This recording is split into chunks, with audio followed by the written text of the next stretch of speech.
Sąjūdis, initially known as the Reform Movement of Lithuania, is a political organization which led the struggle for Lithuanian independence in the late 1980s and early 1990s. It was established on the 3rd of June in 1988 and was led by Vytautas Landsbergis. Its goal was to seek the return of independent status for Lithuania. Members of Sąjūdis movement were true intellectuals, the best poets, writers, scientists. The best known are Regimantas Adomaitis, Algimantas Čekuolis, Sigitas Geda, Arvydas Juozaitis, Algirdas Kaušpėdas, and Vytautas Landsbergis. Professor Vytautas Landsbergis is an intellectual who has been active in Lithuania's political arena for almost 2 decades, and it is a notable politician who helped contribute to the demise of the Soviet Union. He has written 20 books on a variety of topics, as well as works on politics and music. He is a founding signatory of the Praha Declaration on European Conscience and Communism and a member of the International Advisory Council of the Victims of Communism Memorial Foundation.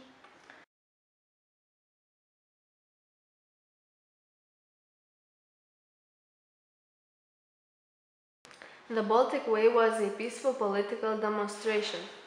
On the 23rd of August 1989, the 3 nations living by the Baltic Sea surprised the world by taking hold of each other's hands and jointly demanding recognition of the secret clauses in the Molotov-Ribbentrop Pact between the Soviet Union and Nazi Germany. The pact and its secret protocols divided Eastern Europe into spheres of influence and led to the occupation of the Baltic states in 1940. More than 1 million people from the Baltic states joined hands to create a 600 kilometers long human chain from the foot of Tampere in Tallinn to the Gediminas Tower in Vilnius, crossing Riga and the river Dauguva on its way, creating a synergy in the drive for freedom that united 3 countries. The protest was designed to draw global attention by demonstrating a popular desire for independence for each of the entities. Within 7 months of the protest, Lithuania became the first of the Republic of the Soviet Union to declare independence. The Baltic Way brought important change to the history of the world.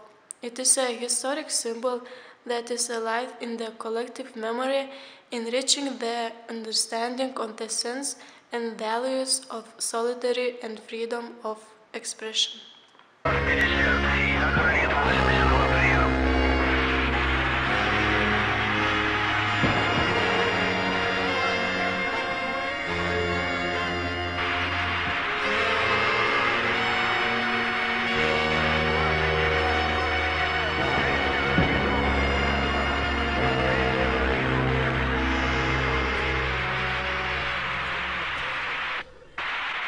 Аркет 38, прием.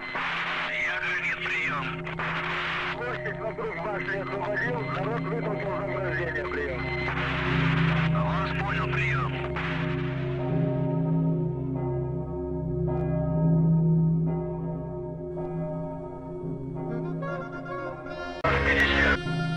Tų nuojautų ir signalų buvo gana seniai.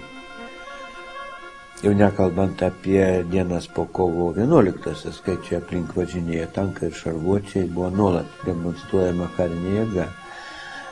Ir vieną kartą mūsų žvalgai sekė šarvuočių kolonos judėjimą iš Kauno į Vilnių. Ir niekas nežinojo, ką jis darys, išvažiavę į Vilnių.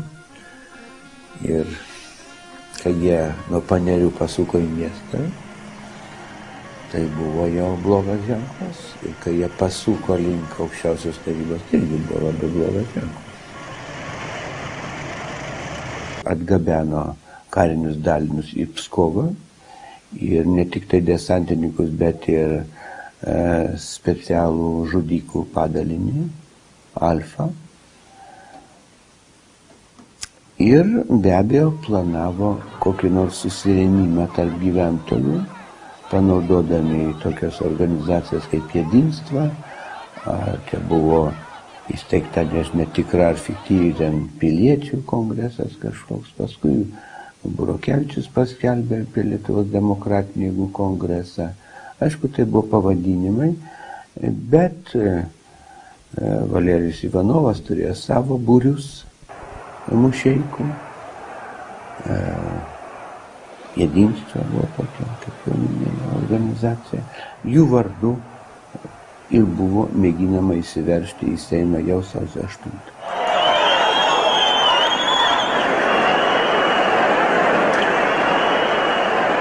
Dešimtas Gorbačiovo ultimatumą, reikalavimą pripažinti Sovietų konstitucijos galiojimą Lietuvoje, tai su visokiais pasmerkimais. Ir mes atsakėm, kad to nebus, kad nėra čia jokios Sovietų valdžios, jokios konstitucijos. Ir kad mes galų gale net neturim mandato. Mes neturim tautos mandato tokia išdavystė. Mes turim mandatą tik nepriklausomybę.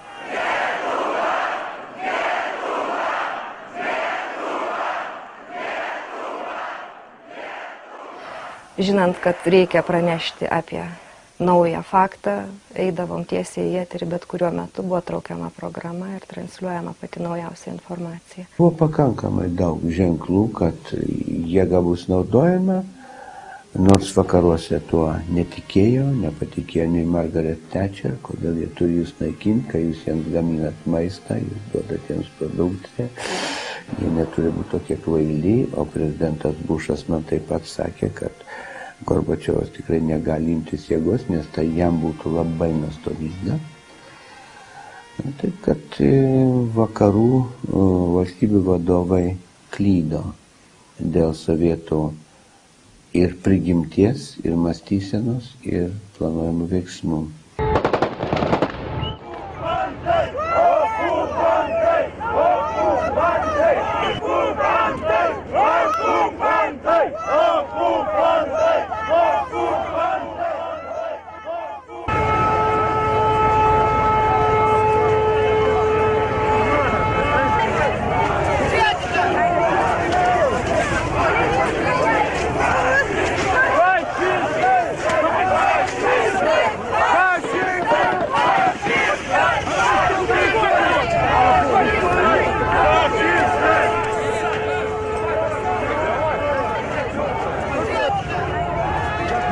tą lemtingąją 12 sausio aš tikrai turėjau labai konkretų blogio nujautimą, nors ta diena buvo rami.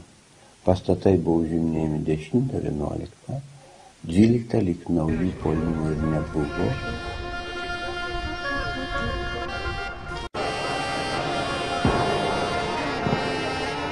Jau pavakarį jau turėjo būti 8, gal 9, jau maždaug panoramos laiku. Jau pradėjo judėti, kažkokie sujudimai jau buvo Šiaurės miestelėje, nes žmonės matantis tos Šiaurės miestelio kiemą pro savo namų langus, jau jie pradėjo skambinti ir sakyti, kad kažkam yra ruošiamasi, kažkur išjudama ir panašiai. Vėlgi, ar čia toks mūsų dar naivumas tada, kad mums netrodė, kad kažkuo labai baisiu gali tai kvepėti.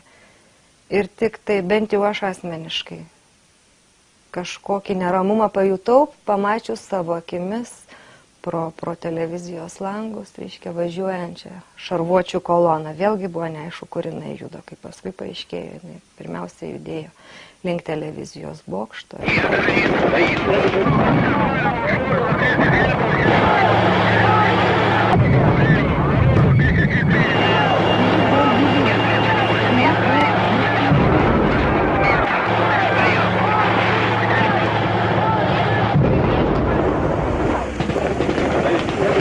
Kažkuri dalis tų šarvuočių atvyko ir prie mūsų televizijos pastato.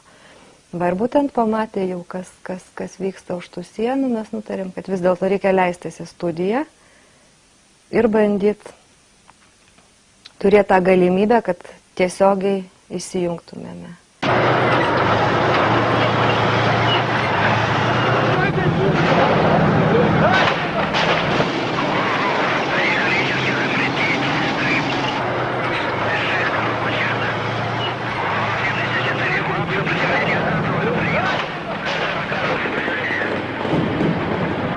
Aš jau eteryje, atakuoja. Girdisi šaudimai iš visų pusių.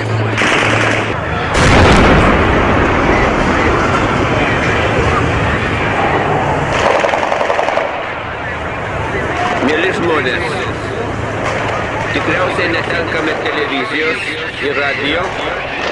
Tai yra skaudus netekimas mūsų padėtyje ir mūsų kovoje, bet tai toli gražu ne viską. Tuo momentu, bent jau sėdint studijoje, atrodė, kad čia vyksta toks karas, kad čia tuoj sprogs viskas aplinkui ir bus sulyginta su žeme.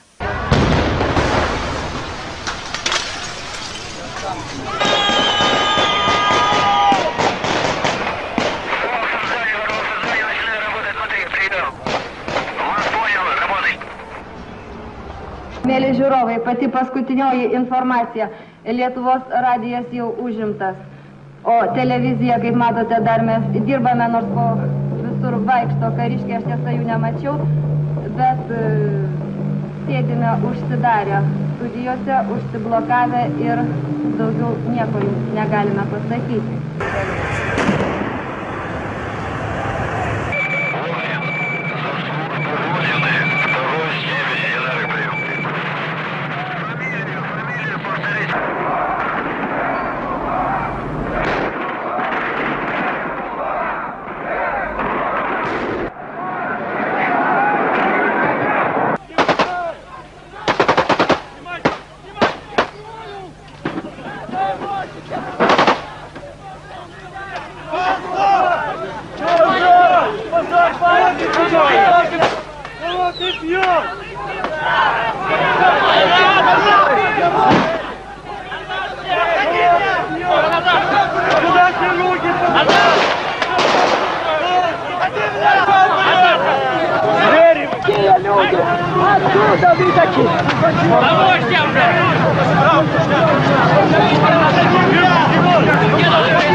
Меня сбила, ты деньги твои.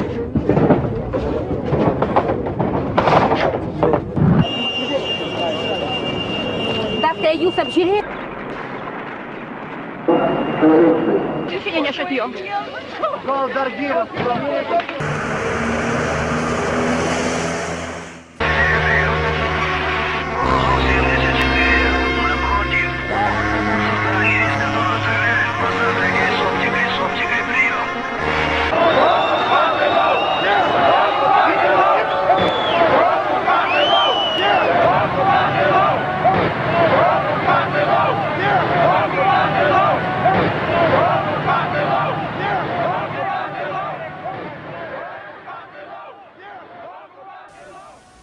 Man perdavė po to, nežinau, tikrą ar netikrą, bet labai išraiškingą, tariamai vieno sovietų karininko paaiškinimą, kodėl jie nepuolė aukščiausios tarybos. Ten buvo per daug mėsos.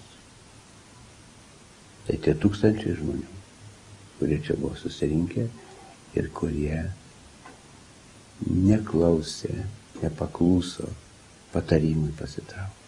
Aukščiausios tarybos deputatų vardu prašau jūs apleisti aukščiausios tarybos pastatą.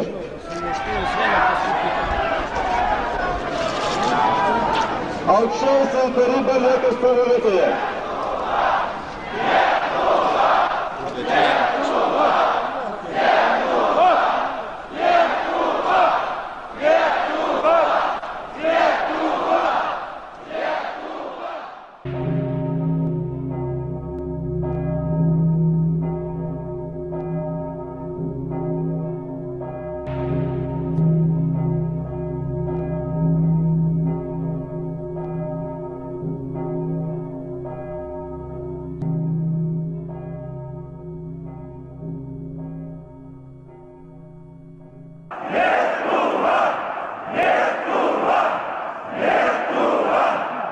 Tai buvo diena, kai buvo patikrinta tautos valia. Ir kartais aš galvoju, kad tas sausio 13 buvo kaip po kažkoks atspirties taškas visai kitam etapui gyvenime. Šita sovietų agresoriaus ataka užspringa krauju.